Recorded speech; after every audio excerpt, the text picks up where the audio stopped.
अंग्रेजी में एआई का उच्चारण ए नहीं होता, ए होता है, लंबा वाला ए। जैसे CHAIN, इसका उच्चारण चैन नहीं होगा, चैन होगा। ऐसे ही और शब्द हैं SAINT saint, TAIL tail, RAID raid, TAINT taint. इन सब में AI शब्द के बीच में है और उसका उच्चारण हो रहा है ए, लंबा वाला ए, न कि ए। इसे मैं लंबा वाला ए क्यों कर रहा हूँ?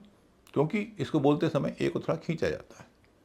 यह लंबा वाला ए छोटे ए से कैसे अलग है, इसे हम कुछ शब्दों के उच्चारण से समझते हैं। जैसे ACNT सेंट और SAINT saint, ACNT cent, SAINT saint, TELL tell, TIL tell, RED red, RAID raid, TENT tent, TAINT taint. आपने ध्यान दिया होगा कि ई वाले शब्दों में उच्चारण छोटा ए हो रहा है और AI वाले शब्दों में उच्चारण लंबा ए हो रहा है। लेकिन AI का उच्चारण हमेशा ए नहीं होता, कई बार कुछ और भी होता है। जब AI के बाद आर आता है तो उसका उच्चारण ए ना होके एयर होता है। जैसे AIR, एयर या एयर, CHAIR, चेयर या चेयर, PAIR, पेयर या पेयर, HAIR, हेयर या हेयर, STAIR, स्टेयर या स्टेयर। इन शब्दों में आखिरी आर का उच्चारण आप कर भी सकते हैं, नहीं भी कर सकते। ब्रिटिश इंग्लिश में आखिर के आर का उच्चारण नहीं होता, अमेरिकी इंग्लिश में होता है।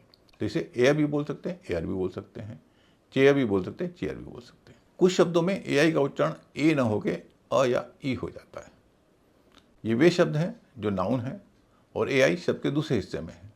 जैसे CAPTAIN, इसे कैप्टन नहीं कहेंगे, कैप्टन या कैप्टन कहेंगे। इस तरह MOUNTAIN, इसे भी माउंटेन नहीं कहेंगे, माउंटेन या माउंटेन कहेंगे।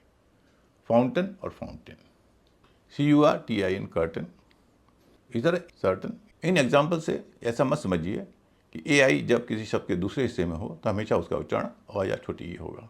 ऐसे सारे शब्द जो वर्ब हैं और जिसमें AI दूसरे हिस्से में है, उसमें AI का उच्चारण ए ही होगा। आइए कुछ उदाहरण से समझते हैं।